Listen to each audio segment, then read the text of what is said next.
Hey y'all, let's get straight to it. Separate your hair into 4 smaller sections to get it ready for the detangling process. First, we're going to evenly saturate the hair with water. I prefer filter water because most tap waters have minerals and chemicals that aren't so good for the hair, so I do prefer warm filtered water to detangle. Get that good alkaline shine, okay?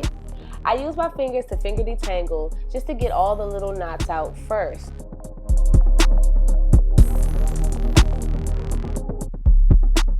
Now it's time for some more water. Yes, spray that bitch, spray it good, because you just need it not too wet, but damp enough that your fingers are sliding through them tangles.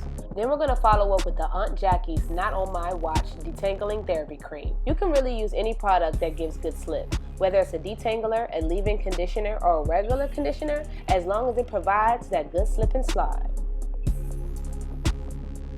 Continue to finger detangle until most of your big knots are gone.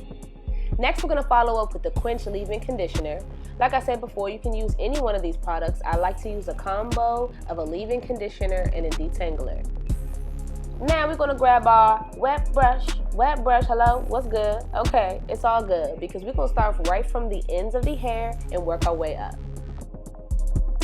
You never want to cause unnecessary pulling by starting from the root to the bottom.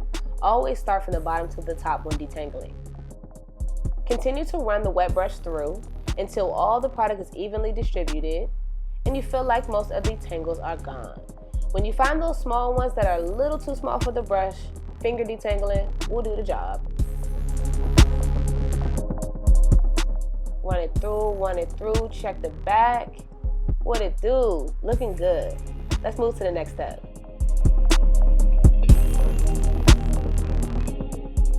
Throw that bit in a twist and on to the next section.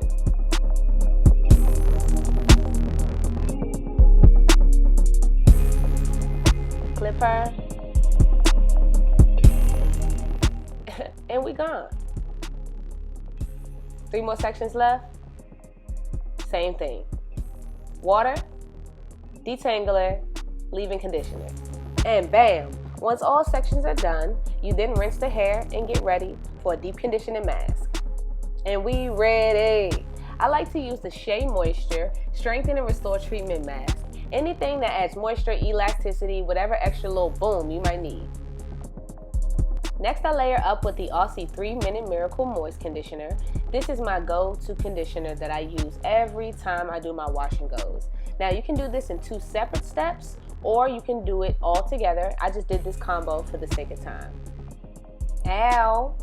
After we thoroughly condition, it's the last rinse, I promise.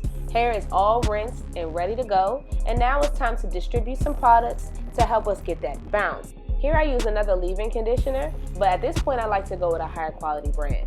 This is the Jane Carter Curls To Go leave-in, which I distribute evenly. If you like a more defined look, go curl for curl, and if you're like me and it just is what it is, just evenly distribute through each section. Get as much as you can, let it rock. Layer 2, we back with my girl Miss Jessie with the Pillow Soft Curls. I love this. It makes your curls so bouncy, it makes them light, it makes them moisturized but not crunchy. It's just a vibe. Layer 3 is the holy grail. It's my secret. It is the Not Your Mother's Kinky Moves Defining Cream.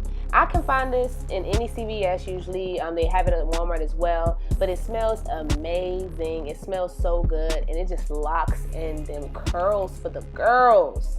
Twist that section and on to the next. Sometimes I'm a little more organized at this point. I may separate my hair into another 4 sections to distribute the defining products, but sometimes I just go with the flow. As long as you're evenly coating the hair, side, back, front, middle, depending on how you wear your hair, you want to make sure those curls get covered so you have an even balance of defining and puffy and not just defined on one side or maybe frizzy on one side, just to get that even coating. Okay, now we almost there. Now it's time to diffuse if you choose, but you really should diffuse. This is what gets that bounce bouncing. Take the diffuser and place it under the curl. You want to continue to move it around so you're not heating up the hair too much. And with that being said, I keep it on its highest temperature.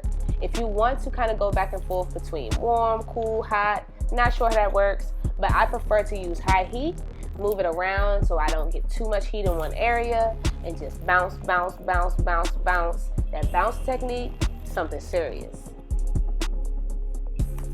Now while the bouncing process continues, I'll throw in a few extra tips. Number 1, I never use gel on my hair. I never add gel, and I've been told by stylists and from personal experience that it just adds weight. With curls, when you want that bounce, it's all about the weight. You want it lightweight. Lightweight products, and gel is not one. Tends to make it crunchy, tends to make it not move much. We don't want gel. Tip number 2, I also have a filtered shower head. Just like I use filtered water to detangle, I also rinse my hair with a filtered water shower head. If you have hard water, again, minerals, chemicals can dry out your hair. They can weigh down your hair. It's just not what we're going for, so definitely check that. If you smell any chemical smell in your water, or you just notice your hair just gets drier and drier over time, why not invest? Great investment. Go ahead and get that shower head, sis. Tip number 3, crunch is key. You hear me?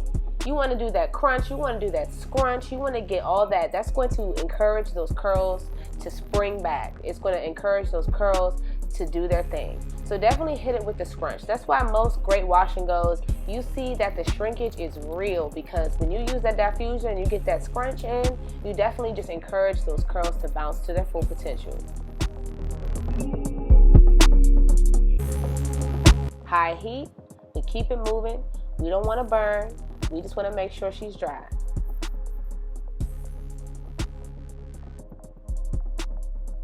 Work those sections evenly. Shake it out, shake it out. This is another little known trick, and that's my afro pick. We're going to use this to hit those roots, lift those roots, and give the hair more volume. Especially with a fresh wash and go, sometimes the middle and the back can be a bit blah, but I use this tip to spice it up a bit. After you feel properly fluffed, now's the time to get rid of those dead ends.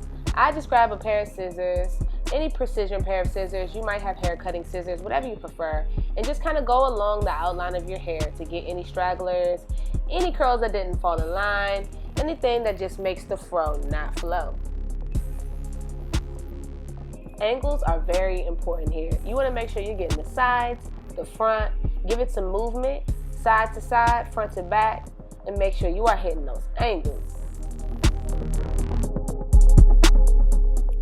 Yes, it's a move. We are finally reaching the end of this process, and we're going to hit a couple more moves with diffuse just to make sure she's bouncing, just to make sure she's dry, just to make sure she's uniform, and voila, now we are good to wash and go. Thank you for watching. This is my first video. Hit me in the comments. Tell me what's good. Until next time, stay in the mix.